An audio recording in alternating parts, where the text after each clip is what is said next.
Edu ഹബിൻ്റെ പുതിയ വീഡിയോയിലേക്ക് എല്ലാവർക്കും സ്വാഗതം.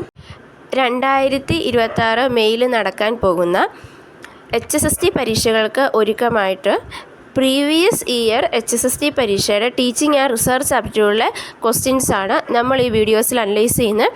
ഇതിന് മുമ്പത്തെ വീഡിയോസിൽ നമ്മൾ ഇതുപോലെയുള്ള പ്രീവിയസ് ഇയർ ക്വസ്റ്റ്യൻസ് അനലൈസ് ചെയ്തിരുന്നു. അത് നിങ്ങൾക്ക് ലഭിക്കുവാനായിട്ട് HSST എന്ന് പറഞ്ഞൊരു പ്ലേലിസ്റ്റ് നമ്മൾ ക്രിയേറ്റ് ചെയ്തിട്ടുണ്ട്. ആ പ്ലേലിസ്റ്റിൽ കയറി കഴിഞ്ഞാൽ നിങ്ങൾക്ക് ലഭിക്കുന്നതാണ്. ഇന്ന് നമ്മൾ നോക്കാനായിട്ട് പോകുന്നത് HSST എക്കണോമിക്സിലെ പ്രീവിയസ് ഇയർ ക്വസ്റ്റ്യൻസ് ആണ്. First questions: to study about life, language, festivals, tradition, which of the following method is more suitable? അതായത് ലൈഫ്, ലാംഗ്വേജ്, ഫെസ്റ്റിവൽ, ട്രഡീഷൻ എന്നിവയെ പറ്റി പഠിക്കാനുള്ള ഏറ്റവും സ്യൂട്ടബിൾ മെത്തേഡ് എന്നാണ് ചോദിച്ചിരിക്കുന്നത്. Interview, questionnaire, direct observation, passive listening. ഇവിടെ answer വരുന്ന ഏതാണ്? ഓപ്ഷൻ സി ആണ്, ഡയറക്റ്റ് ഒബ്സർവേഷനിലൂടെയാണ്. അതായത് ഒരു ലൈഫിനെ പറ്റി പഠിക്കുക, ഫെസ്റ്റിവലിനെ പറ്റി പഠിക്കുക, ട്രഡീഷനെ പറ്റി പഠിക്കുക എന്നതിനൊക്കെ ഏറ്റവും നല്ലതെന്ന് പറഞ്ഞാൽ ഡയറക്റ്റായിട്ട് നമ്മൾ ഒബ്സർവ് ചെയ്യുക. അതായത് നമ്മൾ അവിടെ ചെല്ലുക, എന്നിട്ട് അതിനെപ്പറ്റി ഒബ്സർവ് ചെയ്തിട്ട് ചെയ്യുമ്പോഴാണ് നമുക്ക് അതിനെപ്പറ്റിയുള്ള ഇൻഡെപ്ത് ആയിട്ടുള്ളത്, ഡീറ്റെയിൽ ആയിട്ടുള്ള നോളജ് കിട്ടത്തുള്ളൂ. സോ ഡയറക്റ്റ് ഒബ്സർവേഷനിലൂടെയാണ് നമുക്കത് പഠിക്കാനായിട്ട് പറ്റത്തുള്ളൂ. ഇൻ്റർവ്യൂ എന്ന് പറയുമ്പോൾ അത് ഒരാളെ മാത്രം ഡിപ്പെൻഡ് ചെയ്താണ് പോകുന്നത്. ക്വസ്റ്റ്യനെയറും അതുപോലെയൊക്കെ തന്നെയാണ്. അതായത് നമ്മളൊരു ക്വസ്റ്റ്യൻ കൊടുക്കുന്നു, ആൾക്കാർ അതിന് ജസ്റ്റ് ആൻസർ ചെയ്യുകയാണ് പോകുന്നത്. പാസീവ് ലിസണിങ്ങിലൂടെ നമുക്കത് സാധ്യമാകത്തില്ല. അതായത് ഒരാളൊരു ലെക്ചർ ചെയ്യുന്നു, അതിനെപ്പറ്റി നമ്മൾ കേൾക്കുന്നതിലൂടെ നമുക്ക് വലിയൊരു നോളജ് നമുക്ക് കിട്ടുന്നില്ല. പക്ഷേങ്കിൽ ലാംഗ്വേജ്, ലിറ്ററേച്ചർ, ഫെസ്റ്റിവൽ, ട്രഡീഷൻ എന്നിവയെ പറ്റി പഠിക്കാൻ ഏറ്റവും നല്ല മാർഗ്ഗം എന്ന് പറയുന്നത് ഡയറക്റ്റ് ഒബ്സർവേഷനാണ്. Next question: final goal of a research problem should be. ഒരു റിസർച്ച് പ്രോബ്ലത്തിൻ്റെ ഫൈനൽ ഗോൾ എന്താണെന്നാണ് ചോദിച്ചിരിക്കുന്നത്. Collection of primary sources, selection of suitable topic, review previous studies to contribute something to the existing knowledge. ഇവിടെ answer വരുന്ന ഏതായിരിക്കും? Option D ആണ്, to contribute something to the existing knowledge. നമ്മൾ ഒരു research problem കണ്ടെത്തുന്നത് എന്തിനാ? അതിന് സൊല്യൂഷൻ അല്ലെങ്കിൽ റിസർച്ച് പ്രോബ്ലത്തിലൂടെ നമ്മൾ ആഗ്രഹിക്കുന്നത് അതിൻ്റെ സൊല്യൂഷൻ കണ്ടുപിടിക്കുക, എക്സിസ്റ്റിംഗ് ആയിട്ടുള്ള നോളജിലോട്ട് കോൺട്രിബ്യൂട്ട് ചെയ്യുക എന്നുള്ളതാണ്. അല്ലാണ്ട് പ്രൈമറി സോഴ്സസ് ഈ റിസർച്ച് പ്രോബ്ലമാണുള്ള ടോപ്പിക്കായിട്ട് വരുന്നത്. അതുപോലെ തന്നെ റിവ്യൂസൊക്കെ എന്ന് പറഞ്ഞാൽ ഈ ഒരു എന്താ പറയുന്നത്, ആ ഒരു ഇതിൻ്റെ റിസൾട്ടിന് വേണ്ടി, അതായത് സൊല്യൂഷന് വേണ്ടി നമ്മളെ ഹെൽപ്പ് ചെയ്യുന്ന കാര്യങ്ങളാണ് ഇതെല്ലാം എന്ന് പറയണത്. സോ സൊല്യൂഷൻ കണ്ടുപിടിക്കുക, അതുവഴി എക്സിസ്റ്റിംഗ് നോളജിലോട്ട് കോൺട്രിബ്യൂട്ട് ചെയ്യുക എന്നുള്ളതാണ് റിസർച്ച് പ്രോബ്ലത്തിൻ്റെ ഗോൾ എന്ന് പറയുന്നത്. Next question: quantitative research requires dash method to make up a theory. അതായത് ക്വാണ്ടിറ്റേറ്റീവ് റിസർച്ചിന് ഒരു തിയറി ഉണ്ടാക്കാൻ എന്താണ് വേണ്ടതെന്നാണ് ചോദിച്ചിരിക്കുന്നത്. Inductive method, text method, deductive method, subjective method. ഇവിടെ ആൻസർ വരുന്ന ഏതാണ്? ഓപ്ഷൻ സി ആണ്, ഡിഡക്റ്റീവ് മെത്തേഡ്. ക്വാണ്ടിറ്റേറ്റീവ് റിസർച്ചിനാണ്, അതായത് ക്വാണ്ടിറ്റേറ്റീവ് റിസർച്ചിന് ഒരു തിയറി ഉണ്ടാക്കാനായിട്ട് നമ്മളെ ഹെൽപ്പ് ചെയ്യുന്ന എന്താണ്? ഡിഡക്റ്റീവ് മെത്തേഡാണ്. പക്ഷെ ക്വാളിറ്റേറ്റീവിന് എന്താണ്? അത് ഇൻഡക്റ്റീവ് മെത്തേഡാണ്. അതായത് നമ്മൾ നോളജുകളൊക്കെ കളക്ട് ചെയ്തിട്ട് അതിൻ്റെ അകത്തുനിന്ന് നമ്മൾ ഒരു സൊല്യൂഷനിലോട്ട് അല്ലെങ്കിൽ ഒരു കാര്യത്തിലോട്ട് ചെല്ലുവാണ് ഇൻഡക്റ്റീവ് മെത്തേഡിൽ ചെയ്യുന്നത്. പക്ഷേ ഡിഡക്റ്റീവ് മെത്തേഡ് അല്ലെങ്കിൽ ക്വാണ്ടിറ്റേറ്റീവ് റിസർച്ചിലെന്ന് പറഞ്ഞു കഴിഞ്ഞാൽ നമ്മൾ, അതായത് നമുക്ക് ഓൾറെഡി റിസൾട്ട് ഉണ്ട്, ആ റിസൾട്ടിൽ നിന്ന് നമ്മൾ അവിടെ തിയറി ഉണ്ടാക്കുവാണ് ക്വാണ്ടിറ്റേറ്റീവ് റിസർച്ചിൽ ചെയ്യുന്നത്. അതായത് ലാസ്റ്റിൽ നിന്ന് അല്ലെങ്കിൽ ടോപ്പിൽ നിന്ന് ബോട്ടത്തിലോട്ട് വരുവാണ് ഡിഡക്റ്റീവ് മെത്തേഡിൽ ചെയ്യുന്നത്. ഇൻഡക്റ്റീവ് മെത്തേഡിൽ നേരെ തിരിച്ചാണ്. Next question: in checking the authenticity of A document most favourable method. അതായത് ഒരു ഡോക്യുമെൻറ്റിൻ്റെ ഒതൻറ്റിസിറ്റി ചെക്ക് ചെയ്യാനായിട്ട് ഏറ്റവും ഫേവറബിൾ ആയിട്ടുള്ള മെത്തേഡ് എന്നാണ് ചോദിച്ചിരിക്കുന്നത്. Hermeneutics, heuristic, generalisation, framing a formula. ഇവിടെ ആൻസർ വരുന്നത് ഓപ്ഷൻ ബി ആണ്, ഹ്യൂറിസ്റ്റിക് മെത്തേഡാണ്. ഡോക്യുമെൻ്റ് അനാലിസിസിനും ഇവാലുവേഷനും ഏറ്റവും സ്യൂട്ടബിൾ ആയിട്ടുള്ള മെത്തേഡായിട്ടാണ് ഹ്യൂറിസ്റ്റിക് മെത്തേഡിനെ കാണുന്നത്. ട്രയൽ ആൻഡ് ഇറർ മെത്തേഡിലൂടെയാണ് ഒരു ഡോക്യുമെൻ്റ് ഒതൻറ്റിസിറ്റി ഇത് ചെക്ക് ചെയ്യുന്നത്.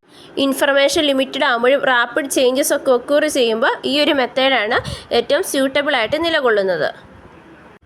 Next question: if reference is made to some pages as a proceedings but not immediately proceedings reference, this citation would be. അതായത് കുറച്ച് പേജിൽ റെഫറൻസ് പ്രൊസീഡിങ്സ് ആയിരുന്നു, പക്ഷേ നോട്ട് ഇമ്മീഡിയറ്റ്ലി പ്രൊസീഡിങ്സ് റെഫറൻസ്, അങ്ങനെയുള്ള സൈറ്റേഷന് പറയുന്നത് എന്താണെന്നാണ് ചോദിച്ചിരിക്കുന്നത്. Author, log site, author, of site, IBID, none of this. ഇവിടെ ആൻസർ വരുന്നത് ഓപ്ഷൻ എ ആണ്, ഓതർ, ലോഗ്, സൈറ്റ് എന്നുള്ളതാണ്. ഇവിടെ എന്താണ് ഉദ്ദേശിക്കുന്നതെന്ന് വെച്ച് കഴിഞ്ഞാൽ നമ്മൾ ഓൾറെഡി ഒരു റെഫറൻസ് നമ്മൾ നമ്മളവിടെ സൈറ്റേഷൻ കൊടുത്തു. അതിനുശേഷം തൊട്ടടുത്ത് തന്നെ അല്ലാതെ ഇച്ചിരി മാറി സെയിം അത് തന്നെ നമുക്ക് സൈറ്റേഷൻ വരും. അപ്പോൾ അങ്ങനെയാണെങ്കിൽ നമ്മൾ എങ്ങനെയാണ് ആ സൈറ്റേഷൻ അല്ലെങ്കിൽ ആ ഒരു റെഫറൻസിന് നമ്മൾ എങ്ങനെയാണ് സൈറ്റേഷൻ കൊടുക്കണേ എന്നാണ് ചോദിച്ചിരിക്കുന്നത്. അതായത് ഇത്രയേ ഉള്ളൂ, നമ്മൾ ഓൾറെഡി ഒരു സൈറ്റേഷൻ കൊടുത്തു, അത് തന്നെ ഒരു 3-4 പേജ് കഴിയുമ്പോൾ പിന്നെ റിപ്പീറ്റ് ചെയ്ത് സെയിം സൈറ്റേഷൻ തന്നെ കൊടുക്കണം. അപ്പോൾ അങ്ങനെയാണെങ്കിൽ നമ്മൾ എങ്ങനെയാണ് അത് ചെയ്യുന്നത് എന്നാണ്, ആ സൈറ്റേഷൻ കൊടുക്കുന്നത് എന്നാണ് ചോദിച്ചിരിക്കുന്നത്. അതായത് അതിനാണ് നമ്മൾ ഓതർ ലോഗ് സൈറ്റ് എന്നതുകൊണ്ട് ഉദ്ദേശിക്കുന്നത്. ഇതിൻ്റെ മീനിങ് ഇൻ ദ പ്ലേസ് സൈറ്റഡ് എന്നുള്ളതാണ്. ഇതുകൊണ്ടുള്ള ഉപകാരം എന്ന് പറഞ്ഞാൽ ഈ റിപ്പീറ്റേഷൻ നമുക്ക് ഒഴിവാക്കാം. അതായത് നമ്മൾ അല്ലെങ്കിൽ പിന്നെ ആ ഓതറും പേജ് നമ്പറും ഒക്കെ നമ്മൾ എഴുതണം. അപ്പോൾ നമുക്ക് അതിവിടെ ഒഴിവാക്കാം എന്നുള്ളതാണ് ഇതുകൊണ്ടുള്ള പ്രയോജനം എന്ന് പറയുന്നത്. ഓഫ് സൈറ്റ് എന്ന് പറഞ്ഞു കഴിഞ്ഞാൽ നമ്മൾ ഓൾറെഡി ഒരു സോഴ്സ് എന്ന് റെഫർ ചെയ്തു, അത് വെച്ചു. അതിനുശേഷം പിന്നെ ഡിഫറെൻറ്റ് സോഴ്സുകൾ നമ്മൾ വെച്ചു. അതിനുശേഷം നമുക്ക് ആദ്യം വെച്ച സോഴ്സിലോട്ട് നമുക്ക് അല്ലെങ്കിൽ അത് തന്നെ നമുക്ക് പിന്നെയും വേണം. അപ്പോൾ അങ്ങനെയുള്ളപ്പോൾ നമ്മൾ ഉപയോഗിക്കുന്നതാണ് ഓഫ് സൈറ്റ് എന്നതുകൊണ്ട് ഉദ്ദേശിക്കുന്നത്. ഇനി IBID എന്ന് പറഞ്ഞു കഴിഞ്ഞാൽ നമ്മൾ ഓൾറെഡി നമ്മൾ സൈറ്റ് ചെയ്തു, അതിനുശേഷം നമുക്ക് ഉടനെ തന്നെ വേണമെങ്കിലാണ് നമ്മൾ IBID ഉപയോഗിക്കുന്നത്. ലോഗ് സൈറ്റ് എന്ന് പറയുമ്പോൾ എന്താണ്, അത് ഉടനെയല്ല, കുറച്ച് മാറിയിട്ട് എന്നാൽ സെയിം തന്നെ നമുക്ക് സൈറ്റ് ചെയ്യണം. അപ്പോഴാണ് നമ്മൾ ലോഗ് സൈറ്റ് യൂസ് ചെയ്യുന്നത്. ഓഫ് സൈറ്റ് വരുമ്പോഴാണ്, അതായത് നമ്മൾ ഓൾറെഡി സോഴ്സ് പറഞ്ഞു, അതിനുശേഷം കുറേ അധികം സോഴ്സുകൾ പറഞ്ഞു, പിന്നെ നമുക്ക് ആദ്യത്തെ തന്നെ സൈറ്റ് ചെയ്യണമെങ്കിലാണ് നമ്മൾ ഓഫ് സൈറ്റ് യൂസ് ചെയ്യുന്നത്. In which of the following teaching method is suitable for higher education studies? Higher education സ്റ്റഡീസിന് ഏറ്റവും സ്യൂട്ടബിൾ ആയിട്ടുള്ള മെത്തേഡ് എന്നാണ് ചോദിച്ചിരിക്കുന്നത്. Learning by doing method, play way method, reasoning method, lecturing method. ഏതായിരിക്കും? Answer വരുന്ന option C ആണ്, reasoning മെത്തേഡാണ്. Play way മെത്തേഡൊക്കെ എപ്പോഴാണ് നമ്മൾ കുഞ്ഞു ക്ലാസ്സുകളിൽ, അതിനുശേഷം നമ്മൾ യൂസ് ചെയ്യുന്നതാണ് ലേണിംഗ് ബൈ ഡൂയിങ് മെത്തേഡ് എന്ന് പറയുന്നത്. കോളേജുകളിൽ ഏറ്റവും സ്യൂട്ടബിൾ ആയിട്ടുള്ളത് റീസണിങ് മെത്തേഡ് എന്നുള്ളതാണ്. അതായത് റീസണിങ് മെത്തേഡിൽ വരുന്ന എന്തൊക്കെയാണ്? Creative thinking, critical thinking, inductive, deductive method, അതായത് അനാലിസിസ്, അതിൻ്റെ ശേഷം അതിൻ്റെ ആൻസർ കണ്ടുപിടിക്കുന്ന അങ്ങനെയുള്ള അതൊക്കെയാണ് നമ്മൾ കോളേജ് ലെവലിൽ യൂസ് ചെയ്യുന്നത്. അപ്പോൾ അവിടെ ഏറ്റവും സ്യൂട്ടബിൾ ആയിട്ടുള്ള റീസണിങ് മെത്തേഡാണ്.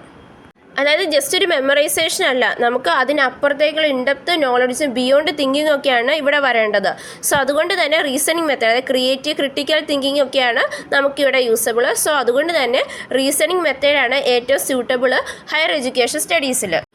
Next question, you notice certain deficiencies that stand in the way of proper learning by some students belonging to socially deprived groups. Which step would you suggest to keep them to cope up with the challenges?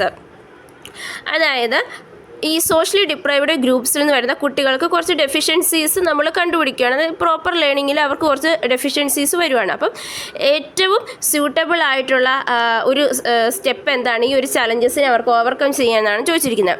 Arrange programmes to compensate for the deficiencies caused by social deprivation, provide learning experience which would suit their background, empathise with their difficulty and go on encouraging them, lighter their curricular demands to suit their local economic status. ഇവിടെ answer വരുന്ന ഏതാണ്? Option A ആണ്. അതായത് arrange programmes to compensate for the deficiencies caused by social deprivation. അതായത് അവർക്ക് social deprivation വഴി ഉണ്ടാകുന്ന deficiencies compensate ചെയ്ത് പോകാനുള്ള പ്രോഗ്രാംസ് നമ്മൾ അവിടെ കണ്ടക്ട് ചെയ്യുക അല്ലെങ്കിൽ അറേഞ്ച് ചെയ്യുക എന്നുള്ളതാണ് അവർക്ക് കൊടുക്കാവുന്ന ഏറ്റവും സ്യൂട്ടബിൾ ആയിട്ടുള്ള മെത്തേഡ് ഈ ഒരു ചലഞ്ചിനെ ഓവർകം ചെയ്യാനായിട്ട്. ഡെഫിഷ്യൻസി എന്താണോ ആ ഡെഫിഷ്യൻസിക്കാണ് നമ്മൾ, അതായത് പ്രോബ്ലം എന്താണോ ആ പ്രോബ്ലത്തിനാണ് നമ്മൾ സൊല്യൂഷൻ കണ്ടുപിടിക്കേണ്ടത്. സോ അതിന് വേണ്ടിയിട്ട് ആ ഡെഫിഷ്യൻസി മാറ്റാനായിട്ടുള്ള ഹെൽപ്പ് ചെയ്യുന്ന പ്രോഗ്രാംസുകൾ നമ്മൾ അറേഞ്ച് ചെയ്യുകയാണ് അവിടെ ചെയ്യേണ്ടത്. Next question, which evaluation method can be adopted at the end of the term to see how much one has learned? അതായത് നമ്മൾ ഒരു കോഴ്സ് തീരുമ്പോഴോ അല്ലെങ്കിൽ ഒരു സെമസ്റ്റർ തീരുമ്പോഴോ കണ്ടക്ട് ചെയ്യുന്ന ഇവാലുവേഷൻ അല്ലെങ്കിൽ ടെസ്റ്റ് ഏതാണ് ചോദിച്ചിരിക്കുന്നത്. Aptitude test, attitude test, intelligence test, achievement test. ഇവിടെ ആൻസർ വരുന്ന ഏതാണ്? ഓപ്ഷൻ ഡി ആണ്, അച്ചീവ്മെൻറ്റ് ടെസ്റ്റ് ആണ്. അതായത് ഇവിടെ സബ്മിറ്റീവ് ഇവാലുവേഷൻ ആണ് നടത്തുന്നത്. അതായത് കുട്ടി എന്തോരം അച്ചീവ് ചെയ്തു അല്ലെങ്കിൽ ആ ഒരു ഇതിലൂടെ കുട്ടിക്ക് എന്ത് അച്ചീവ്മെൻ്റ് ആണ് നേടിയത്, എന്ത് പ്രൊഫഷൻസിയാണ് അവൻ നേടിയെന്നാണ് നമ്മളിവിടെ അനലൈസ് ചെയ്യുന്നത്. സോ അതുകൊണ്ട് തന്നെ ഇവിടെ അച്ചീവ്മെൻറ്റ് ടെസ്റ്റാണ് നമ്മൾ അവിടെ യൂസ് ചെയ്യുന്നത്. ആപ്റ്റിറ്റ്യൂഡ് എന്ന് പറഞ്ഞാൽ അവൻ്റെ പ്രാപ്തി അല്ലെങ്കിൽ കഴിവാണ്, അതായത് അവൻ ആ മേഖലയിലുള്ള അവൻ്റെ കഴിവ് എന്താണെന്ന് നോക്കാനാണ് ആപ്റ്റിറ്റ്യൂഡ് ടെസ്റ്റ്. ആറ്റിറ്റ്യൂഡ് എന്ന് പറഞ്ഞു കഴിഞ്ഞാൽ അവൻ്റെ മനോഭാവം. ഇൻ്റലിജൻസ് ടെസ്റ്റ് അവൻ ഐക്യു എന്തോരം ഉണ്ടെന്ന് അറിയാനായിട്ടാണ്. പക്ഷേ ഒരു കുട്ടി എന്തോരം ആ ഒരു ലേണിംഗ് ഒബ്ജക്റ്റീവ് വെച്ചാണല്ലോ നമ്മൾ കരിക്കുലറായിട്ടുള്ള കാര്യങ്ങളെല്ലാം സെറ്റ് ചെയ്ത് അവസാനം ഇവാലുവേഷൻ നടത്തുന്നത്. അപ്പോൾ ആ എന്തോരം ഒബ്ജക്റ്റീവ്സ് അവൻ ഫുൾഫിൽ ചെയ്തു അല്ലെങ്കിൽ ഗോൾ അച്ചീവ് ചെയ്തു, എന്തോരം അവൻ പഠിച്ചു, എന്തോരം അവൻ മാസ്റ്റർ നേടി എന്നറിയാനായിട്ട് നമ്മൾ നടത്തുന്ന എക്സാം അച്ചീവ്മെൻറ്റ് ടെസ്റ്റാണ്. Next question. An organism is said to be motivated when we observe. അതായത് ഒരു ഓർഗനൈസം എപ്പോഴാണ് മോട്ടിവേറ്റ് ചെയ്യപ്പെടുന്നത് എന്നാണ് ചോദിച്ചിരിക്കുന്നത്. അല്ലെങ്കിൽ നമ്മൾ ഒബ്സർവ് ചെയ്യുമ്പോൾ എങ്ങനെയുള്ള ആളാണ് മോട്ടിവേറ്റഡ് ചെയ്യുന്നത് എന്നാണ് ചോദിച്ചിരിക്കുന്നത്. Goal directed behaviour, withdrawing behaviour, anxiety and tension, oppressive behaviour. ഏതായിരിക്കും ഗോൾ ഡയറക്റ്റഡ് ബിഹേവിയർ? അതായത് ഒരു ഗോൾ ഡയറക്റ്റഡ് ബിഹേവിയർ ഉള്ള ആളാണ് എപ്പോഴും മോട്ടിവേറ്റഡ്. അതായത് ഇപ്പം 10 നമുക്ക് ഫുൾ മാർക്ക് വേണമെന്നൊരു ഗോൾ ഉണ്ടെങ്കിൽ ആ കുട്ടി സ്വയം മോട്ടിവേറ്റ് ആയിട്ട് അവൻ ഇരുന്ന് പഠിക്കും. സോ അങ്ങനെയുള്ളവർക്ക് മാത്രമാണ് മോട്ടിവേഷൻ ഉണ്ടാകുന്നുള്ളൂ. വിഡ്രോയിങ് ബിഹേവിയർ ഉള്ളവർക്ക് ഒരിക്കലും, അതായത് അവരെപ്പോഴും ഉൾവലിഞ്ഞ് പോവുകയാണ്, അവർ കാര്യം ചെയ്യാൻ റെഡി ആവത്തില്ല. അൺസൈറ്റിയും ടെൻഷനും ഉള്ളവർക്ക് ഒരിക്കലും മോട്ടിവേഷൻ ഉണ്ടാവില്ല. ഒരു ഒപ്രസീവ് ബിഹേവിയർ, അല്ലെങ്കിൽ എനിക്കിത് പറ്റില്ല, അല്ലെങ്കിൽ ഞാൻ താഴ്ന്നവനാണ്, അങ്ങനെയൊക്കെ, അല്ലെങ്കിൽ ഞാൻ ഇതിന് പ്രാപ്തനല്ല എന്ന് ചിന്തിക്കുന്നവർക്ക് ഒരിക്കലും മോട്ടിവേഷൻ ഉണ്ടാവില്ല. പക്ഷേങ്കിൽ എനിക്കൊരു ഗോളുണ്ട്, ആ ഗോൾ എനിക്ക് അച്ചീവ് ചെയ്യണം എന്ന ചിന്താഗതി ഉള്ളവർക്ക് മാത്രമാണ് മോട്ടിവേഷൻ കാണത്തുള്ളൂ. Next question. Which of the following in your opinion is the most desirable ability of an efficient teacher? അതായത് താഴെ കൊടുത്തിരിക്കുന്നതിൽ ഒരു ടീച്ചറിന് വേണ്ട ഏറ്റവും എഫിഷ്യൻ്റ് ആയിട്ടുള്ള എബിലിറ്റി എന്നാണ് നിങ്ങളുടെ ഒപ്പീനിയൻ എന്ന് ചോദിച്ചിരിക്കുന്നത്. Ability to generate friendship and admiration with students, provide goal oriented learning experience, skill to dramatise learning situation, ability to explain learning materials in a simple manner. ഇവിടെ എന്താണ്? ഓപ്ഷൻ ബി ആണ്. അതായത് ഒരു goal oriented ആയിട്ടുള്ള learning experience കൊടുക്കുക എന്നുള്ളതാണ് ഒരു efficient ടീച്ചറിൻ്റെ എബിലിറ്റി എന്ന് പറയുന്നത്. അല്ലെങ്കിൽ ഒരു ടീച്ചറിന് വേണ്ട ഏറ്റവും നല്ല എബിലിറ്റി എന്ന് പറഞ്ഞാൽ ഒന്നാണ്. അതായത് ഫ്രണ്ട്ഷിപ്പും ഒക്കെ കുട്ടികളുമായിട്ട് വേണം. അതുപോലെ തന്നെ ലേണിംഗ് സിറ്റുവേഷനെ കുറച്ചും കൂടി ഡ്രാമാറ്റൈസ് ചെയ്യുന്നതൊക്കെ ഹെൽപ്ഫുള്ളാണ്. അതുപോലെ തന്നെ സിമ്പിൾ മാനറിലൊക്കെ ലേണിംഗ് മെറ്റീരിയൽസ് എക്സ്പ്ലെയിൻ ചെയ്യുന്നതൊക്കെ ഒരു ടീച്ചറിൻ്റെ കഴിവാണ്. പക്ഷേ ഏറ്റവും ഡിസൈറബിൾ ആയിട്ടുള്ളൊരു എബിലിറ്റി എന്ന് പറയുന്നത് ഗോൾ ഓറിയൻറ്റഡ് ആയിട്ടുള്ള ലേണിംഗ് എക്സ്പീരിയൻസ്. അതായത് ഒരു ഗോൾ വെച്ചിട്ട്, ഇപ്പം നമുക്കൊരു കുട്ടീനെ അതായത് ഈ ഒരു ലെവലിലോട്ട് എത്തിക്കണം എന്നൊരു ഗോൾ വെച്ചിട്ട് ആ ഒരു ലേണിംഗ് എക്സ്പീരിയൻസ് പ്രൊവൈഡ് ചെയ്യുന്ന ടീച്ചറാണ് എപ്പോഴും എഫിഷ്യൻറ്റ് ടീച്ചർ. അതായത് അങ്ങനെയാണെങ്കിൽ മാത്രമാണ് കുട്ടി മോട്ടിവേറ്റഡ് ആകത്തുള്ളൂ, കുട്ടിക്ക് എഫിഷ്യൻ്റ് ആയി നല്ലൊരു ലേണിംഗ് എക്സ്പീരിയൻസ് കിട്ടത്തുള്ളൂ. എപ്പോഴും ഒരു ഗോൾ ഓറിയൻറ്റഡ് ആയിട്ടുള്ള ലേണിംഗ് എക്സ്പീരിയൻസ് കൊടുക്കുന്നവരാണ് എഫിഷ്യൻറ്റ് ടീച്ചർ എന്ന് പറയുന്നത്. അതായത് പരീക്ഷയ്ക്ക് നല്ല മാർക്ക് വാങ്ങിക്കണം, അല്ലെങ്കിൽ അവരെ PGക്ക് അഡ്മിഷൻ കിട്ടാൻ പാകത്തിനുള്ള മാർക്ക് അവനെ വാങ്ങിക്കണം.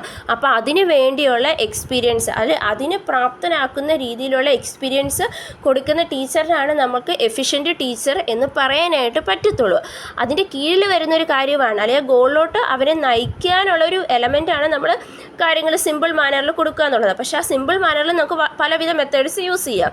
സോ അതുകൊണ്ട് തന്നെ ഏറ്റവും desirable ability of an efficient teacher എന്ന് പറയുന്നത് ഗോൾ ഓറിയൻറ്റഡ് ആയിട്ടുള്ള ലേണിംഗ് എക്സ്പീരിയൻസ് കൊടുക്കുക എന്നുള്ളതാണ്. സോ നമ്മൾ 10 ക്വസ്റ്റ്യൻസും അതിൻ്റെ ആൻസേഴ്സും അനലൈസ് ചെയ്തു. ഇത് നിങ്ങൾക്ക് മനസ്സിലായെന്ന് വിചാരിക്കുന്നു. ഈ വീഡിയോ നിങ്ങൾക്ക് ഇഷ്ടപ്പെട്ട് കഴിഞ്ഞാൽ ലൈക്ക് ചെയ്യുക, ഷെയർ ചെയ്യുക. നമ്മുടെ ചാനൽ സബ്സ്ക്രൈബ് ചെയ്യാത്തവരാണെങ്കിൽ സബ്സ്ക്രൈബ് ചെയ്യുകയും തൊട്ടടുത്തുള്ള ബെൽ ഐക്കണിൽ ക്ലിക്ക് ചെയ്യുകയും ചെയ്യുക. താങ്ക്